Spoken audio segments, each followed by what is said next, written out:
요한복음 5장입니다. 오늘 하고 다음 주 하고 요한복음의 말씀을 두 개 정도 살펴보려고 합니다. 요한복음 5장 2절에서 9절 앞부분까지 보겠습니다. 요한복음 5장 2절에서 9절. 교독을 하겠습니다. 제가 먼저 읽습니다. 예루살렘에 있는 양문 곁에 히브리 말로 베데스다라 하는 못이 있는데 거기 행각 5이 있고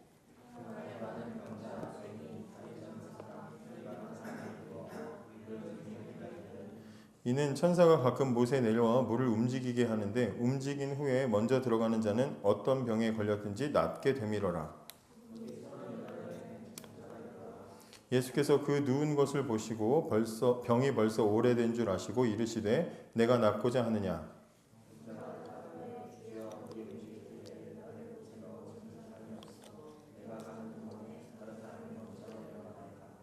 예수께서 이르시되 일어나 내 자리를 들고 걸어가라 하시니 그 사람이 곧 나아서 자리를 들고 걸어가니라. 아멘. 잘 지내셨어요? 이 날씨가 여전히 더워서 이게 정상인가? 그런 생각도 드는데 진짜 정상이 아닌 비정상인 날씨 속에서도 여러분들의 건강과 신앙을 잘 지키면서 살아갔으면 좋겠습니다. 결혼 소식이 계속 들어오는데 지난주에는 박광호 결혼한다고 청첩장을 전도지 돌리듯이 돌리더니 오늘은 상천이가 또 이렇게 청첩장을 주고 갔습니다. 10월 11일 삼성역 있는 근처에서 결혼을 하네요. 토요일 오후 3시에 결혼식이 있습니다. 참고하시고 많이 축하해 주시기를 바랍니다. 잘 여러분들이 또 축하 잘 해주시고 해서 또 상천이랑 그 새 신혼 부부가 교회 나오게 또 이끌어 줘야죠. 그래서 잘 해주시기를 바랍니다. 원래는 제가 오늘 창세기 원래 우리가 보고 있는 요셉 이야기를 이제 오늘 시작해야 되는데 준비를 하다가 이 말씀들을 좀 나누는 게 좋을 것 같아서 다시 돌아가면 창세기 또 깊이 가잖아요. 되게 깊잖아요. 그게 또 한참 가야 되잖아요. 그래서 이제 조금 더 그 문 앞에서 다른 말씀을 좀 더 몇 개 보려고 합니다. 요한복음 5장 말씀 오늘 가지고 은혜를 좀 나누려고 하는데요. 여러분들 시절에 지금 여러분들이 입장이 다 다르죠. 사실 중고등부면은 학업밖에 없어요. 그죠? 거의 학업이야. 그리고 뭐 친구 관계, 학업 요 정도인데 여러분들은 여러분들의 각자 지금 상황에 따라서 나이대가 다 다르고 성별도 다르고 근데 여러분들이 있는 위치와 입장도 다 달라요. 학생도 있고 또 직장인도 있고 또 여러 가지 뭐 취업 준비나 아니면 뭐 결혼 준비나 여러 가지로 준비하는 상황들이 다 있을 겁니다. 저는 생각 없이 20대의 대부분의 시간을 생각 없이 살다가 결혼하고 정신을 차려서 돌아온 케이스이기 때문에 형제들은 보통 그래요. 형제들은 많이들 저만 그런 게 아니고 결혼하고 좀 정신을 차리고 이제 돌아오는 경우가 되게 많습니다. 뭐 사람에 따라 좀 다르긴 하지만 저는 진짜 심하게 그래가지고 20대 때 내가 뭐 했지 하면 아무 생각이 안 나는 거예요. 그냥 뭐 조각조각밖에 생각이 잘 안 나는 거죠. 뭔가 규모 있게 계획성 있게 뭔가 인생을 살아보지 못했던 것 같다 그런 생각들을 많이 하는데 여러분들 지금 여러분들의 시기에 있어서 제일 큰 고민, 제일 큰 어떤 문제, 벽, 산 뭐라고 표현할지 모르겠지만 그게 뭡니까 여러분들? 머릿속에 한번 떠올려 보세요. 내가 지금 가지고 있는 가장 큰 고민은 뭘까? 뭐 취업일 수도 있고 진학일 수도 있고 어떤 단계를 올라가는 것이 될 수도 있고 아니면 뭐 결혼일 수도 있고 뭐 여러 가지로 여러분들이 가지고 있는 고민들이 있을 겁니다. 아니면 뭐 내가 추구하는 나의 자아를 실현하는 어떤 것들 뭐 이런 부분들이 될 수도 있고요. 근데 여러분들이 지금 고민하는 그 문제들을 우리는 보통 그런 문제들을 이렇게 하다 보면 어떤 생각을 하게 되냐면 그것만 하면 내 삶이 달라질 거야 라고 생각하는 경우가 굉장히 많죠. 사실 청소년들한테는 대학만 가면 다 돼 라고 선생님들이 의도적으로 거기에 집중하게 하려고 대학만 가면 뭐 여자친구도 생기고 저도 저희 고3 때 선생님 그랬거든요. 대학만 가면 여자친구 생기고 대학만 가면 얼굴 피부도 좋아지고 뭐 막 다 그랬는데 자매들한테는 막 대학만 가면 살 빠지고 걱정하고 지금 살 빼려고 하지만 막 그러는데 하나도 그렇게 안 됐죠. 뭔가 어떤 거를 따고 나면 이루고 나면 다 잘 될 것이다라는 그런 어떤 나름의 신화를 품고 목표를 가지고 이제 그렇게 살아가게 된다는 거죠. 그런 것들이 혹시 여러분들한테 뭐 있나요? 뭐 어떤 내 스펙에 부족한 이 부분을 채우면 내 인생은 이렇게 될 거야 라는 그런 꿈들 말이에요. 다 그런 꿈을 가지고 다 기대를 가지고 하는데 여러분들도 이미 뭐 20대 중후반 뭐 지나면서 여러분들도 알겠지만 뭘 하나 이것만 하면 될 거야 라고 했을 때 그거에 간다고 해서 정말 내가 상상했던 것만큼의 완전히 모든 게 다 되는 그런 일은 일어나요 안 일어나요? 돼요 그렇게?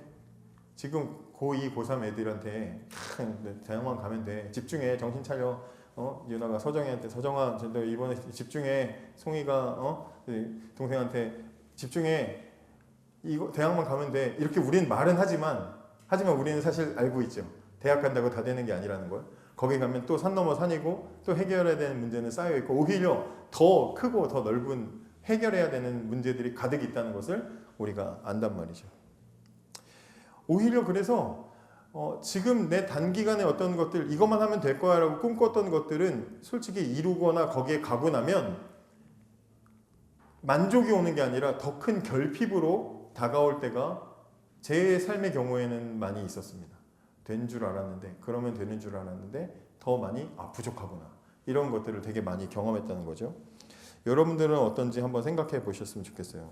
오늘 우리가 읽은 이 말씀은요 잘 아는 말씀인데 이 이야기는 우리에게 이 문제를 가지고 질문을 하고 있습니다. 너는 어디를 보고 있느냐라고 조금 더 줄여주실래요? 어디를 바라보고 있느냐 이렇게 질문하고 있어요. 당신은 어디를 보고 있는가? 베데스다 연못을 보고 있는가? 예수 그리스도를 바라보고 있는가? 오늘 성경이 우리에게 이 질문을 생각하게 만들어줍니다.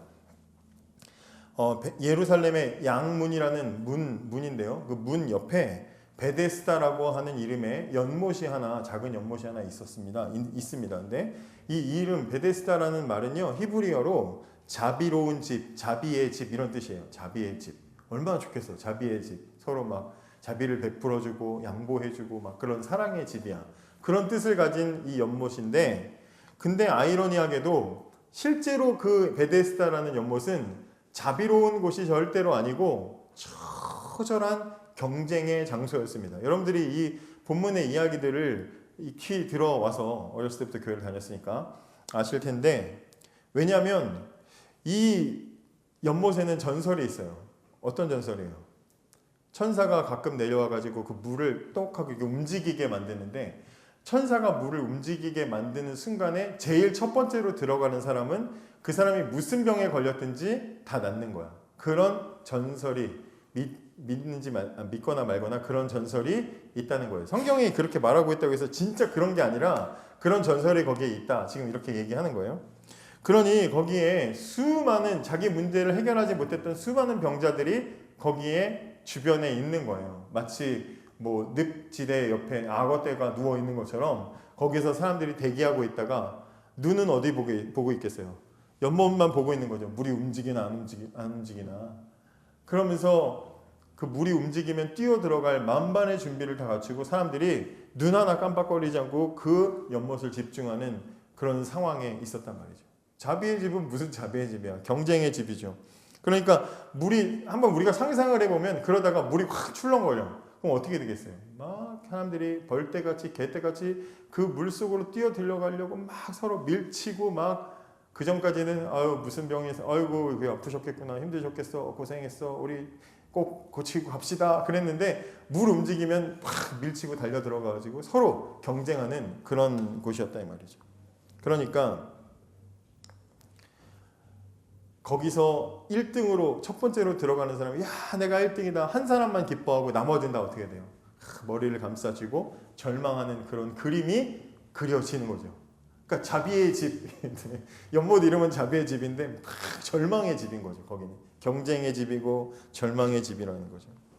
그래서 하나는 한 사람만 성공하고 나머지는 실패자가 되는 그런 구조를 가진 곳이 바로 이 베데스다 연못이라는 곳입니다. 뭔가 좀 우리가 사는 세상과 적용이 되지 않나요? 비슷하게 비춰지지 않나요? 그림이? 그런 상황을 이제 우리가 상상해 볼 수가 있습니다. 거기에 5절에 거기 누가 있어요? 38해 된 병자가 있더라.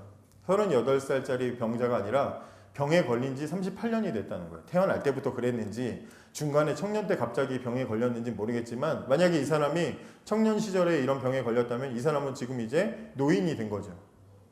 인생을 그냥 일생을 여러분들은 살아보지도 못한 38년이라는 시간 동안 병을 가지고 있었어요. 그리고 이 병은 내용을 쭉 보니까 어떤 병이에요? 움직이지 못하는 병이에요. 자기 몸을 가눌 수가 없는 그런 아주 중병이다 이 말이죠.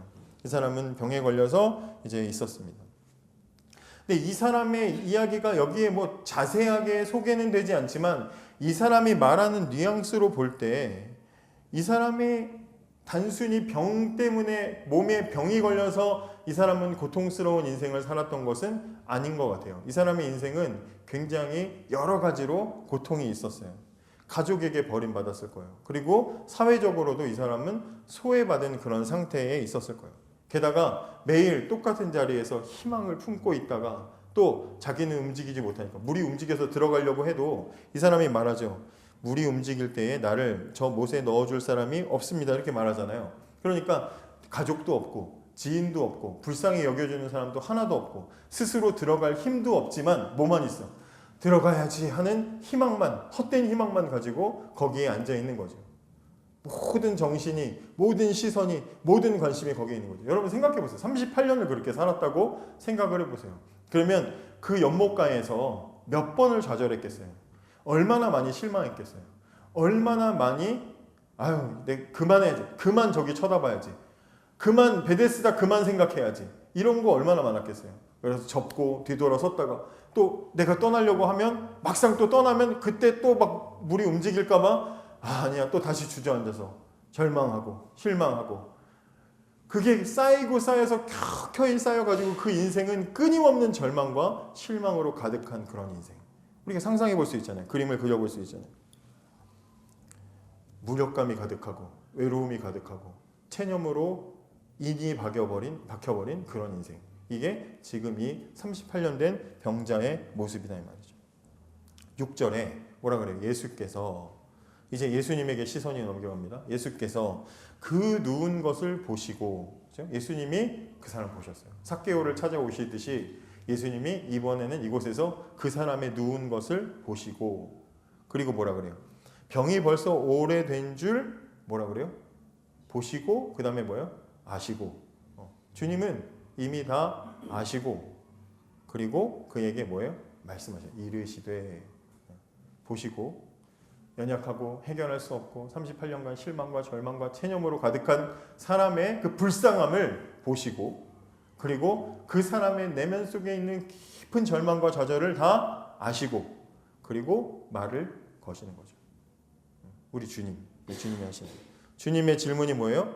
네가 낫고자 하느냐라고 물으십니다. 네가 낫고자 하느냐.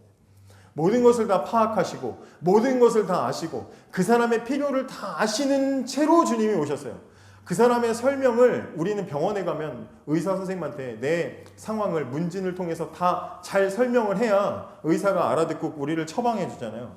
우리가 설명을 잘해야 되는 필요가 있어. 근데 이 예수님이라는 의사는 이 해결사는 우리가 우리 자신을 설명을 다 할 필요가 없어요. 이미 다 아시고 오셨어요. 그죠? 그리고 지금 예수님은 물으시는 거예요. 고치길 원하냐라고 그 한마디를 물으시는 거죠. 이미 답을 가지고 오셔서 뭐가 필요하고 어떻게 고쳐져야 되는지를 아시고 오셔서 질문하시는 거예요. 여러분 오늘 저와 여러분을 만나시는 이 예배의 자리에서 우리를 만나주시는 예수님은 그런 분이다 이 말이죠. 여러분의 문제를 다 아셔요. 여러분들의 속에 있는 어쩌면 나도 느끼지 못하는 깊은 절망을 예수님은 다 아시고 여러분을 찾아오시는 거죠. 오늘 우리가 찬양하고 만나는 예수님은 예배하는 우리 주님은 나를 아시는 분이에요. 해결책을 가지고 계시는 분이죠. 그런 분께서 오셔서 네가 낫고자 하느냐 정확한 걸 물어보시잖아요. 네가 낫고자 하느냐. 왜 질문해요? 그렇게 하실 수 있기 때문에 고칠 수 있기 때문에 질문하시는 거예요. 아 그래? 안 됐구나 하고 가시는 게 아니에요. 능력이 있어요, 이분은. 예수님은. 그래서 누구든지 어떤 상황이든지 어떤 절망이든지 그게 38년 됐든 3만 8천 년이 됐든 상관없어요. 이 사람이 가지고 있는 문제를 해결할 수 있는 능력을 가지고 계시기 때문에 낫고 싶냐고 물어보시는 거죠. 여러분, 이 질문은 어떤 사람들에게는요, 성경에 나와 있는, 다른 성경에 나와 있는 어떤 사람들에게는 정말 너무나도 듣고 싶은 질문일 수 있어요. 낫고 싶냐? 고쳐줄까? 이거잖아요. 자기 딸이 귀신 들려가지고 고통받는 그 딸을 데리고 고쳐달라고 가나안 여인이 예수님 찾아와서 고쳐주세요, 고쳐주세요. 예수님한테 고쳐달라 그랬어요. 그랬더니 예수님이 낫고 싶냐? 고쳤으면 좋겠니? 이렇게 물어보지 않고 예수님은 그 여인을 개 취급하면서 무시했어. 그 당시에 그 여인의 마음속에는 너무나 듣고 싶었던 예수님의 질문이 이거야. 낫고 싶니? 너무나 필요한 질문이죠. 뿐만 아니라 성경에 12년 동안이나 하혈을 멈추지 않았던 혈루증 앓았던 여인, 또는 소경 바디메오나 아니면 회당 안에 등이 굽은 여인이나 예수님의 도움이 필요했던 성경 속의 수많은 사람들은 다 예수님에게서 이 질문을 받고 싶었어요. 낫고 싶냐? 내가 낫고자 하느냐? 근데 지금 이 38년이나 질병으로 고통받는 사람에게 이 모든 성경 속에 나와 있는 병자들이 듣고 싶었던 질문을 예수님이 하시는 거죠. 네가 낫고자 하느냐? 그러면 정답은 뭐예요? 뭐라고 대답해야 돼요? 예, 주님, 낫기를 원합니다. 이렇게 해야 되죠. 네, 두말하면 뭐 잔소리죠.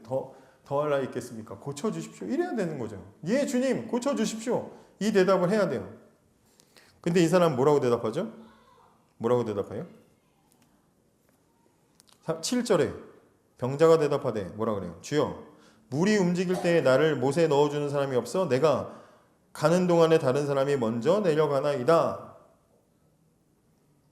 네가 낫고자 하느냐? 너무나 필요한 질문을 하셨는데 이 사람은 딴 대답을 해요. 주님, 저를 저 물에 넣어주는 사람이 없어서 괴롭습니다. 힘들어 죽겠습니다. 제가 원하는 그 목표에 도달하지 못해서 너무나 힘들어 죽겠습니다. 왜 이렇게 대답했을까요? 예수님이 해결의 질문을 하셨는데 왜 이렇게 대답했을까요?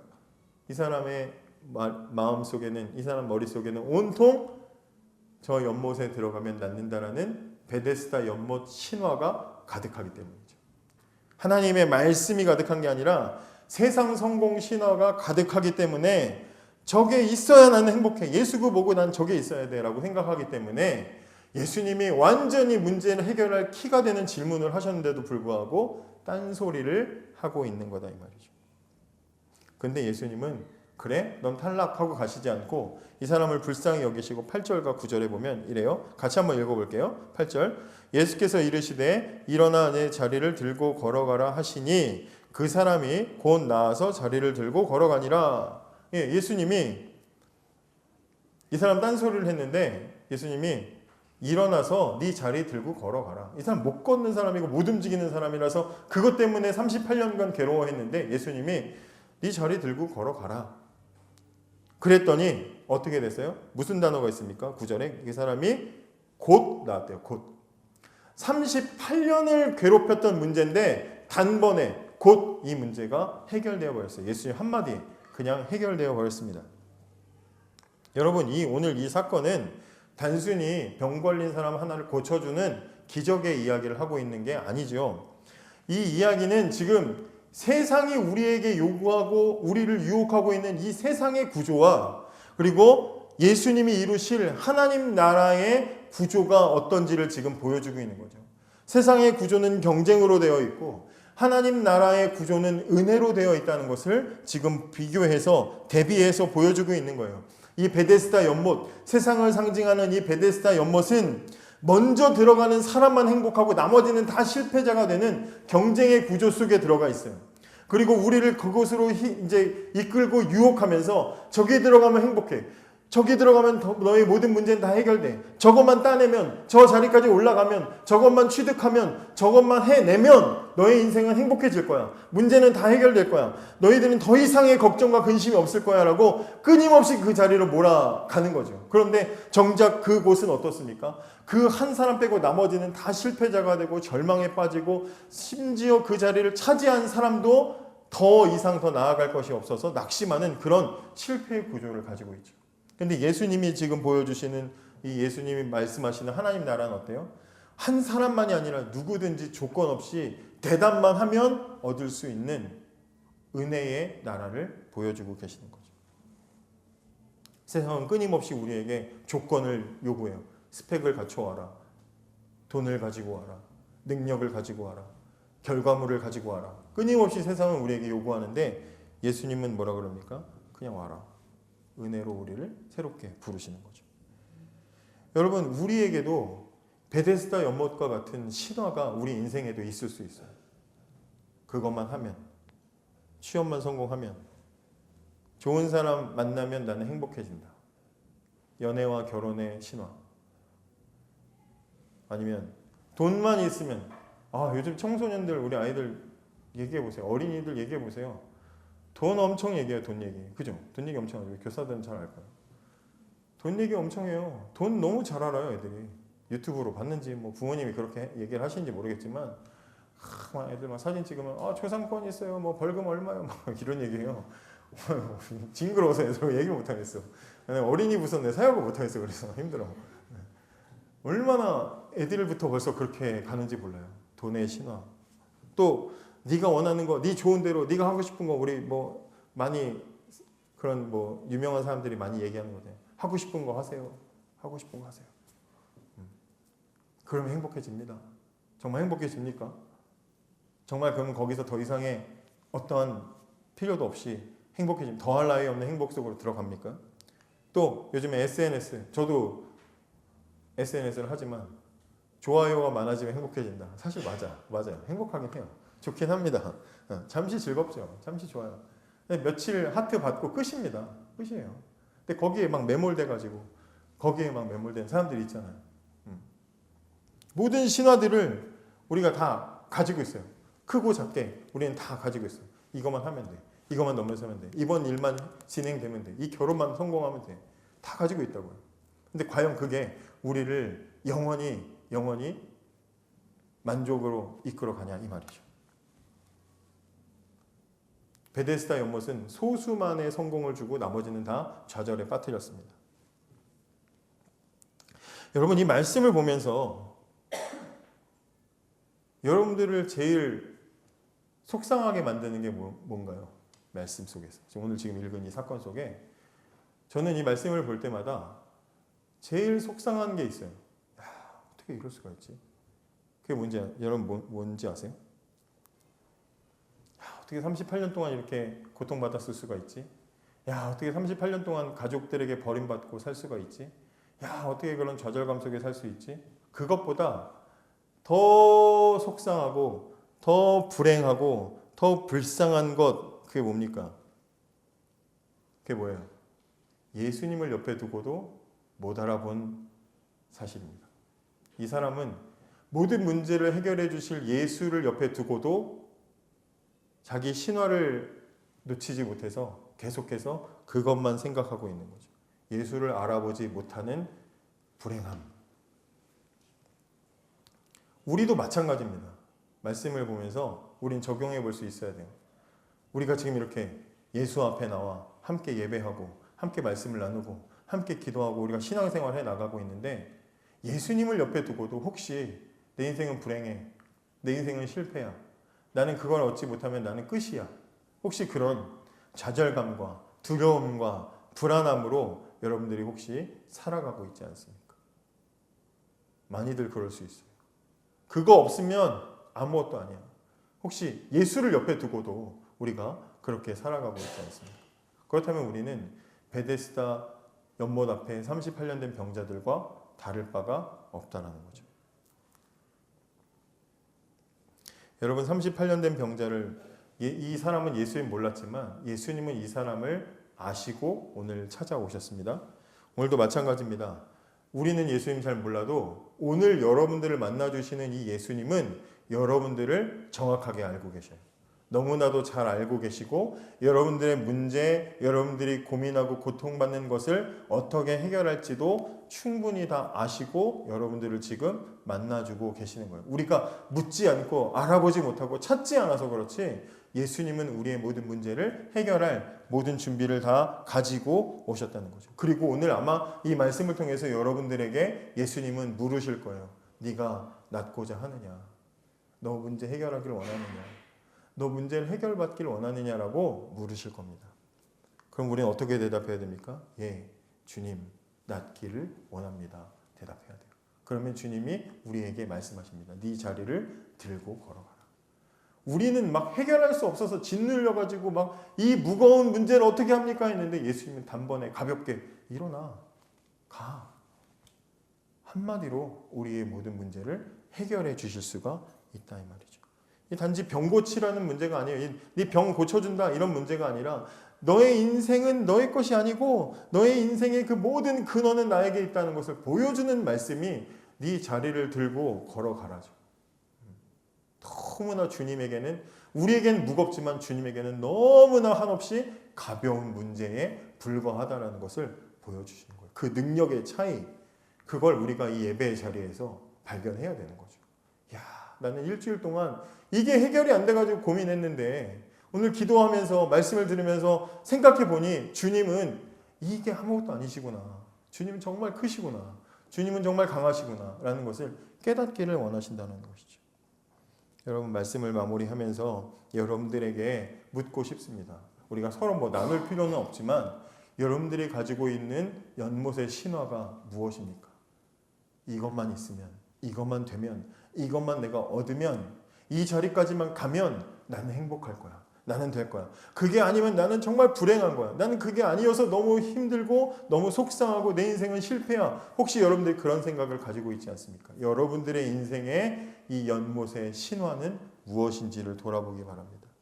그리고 여러분들 옆에 여러분들을 찾아오셔서 여러분들을 보시고 여러분들에 대해서 아시고 여러분들에게 물으시는 예수님을 발견하시기를 바랍니다.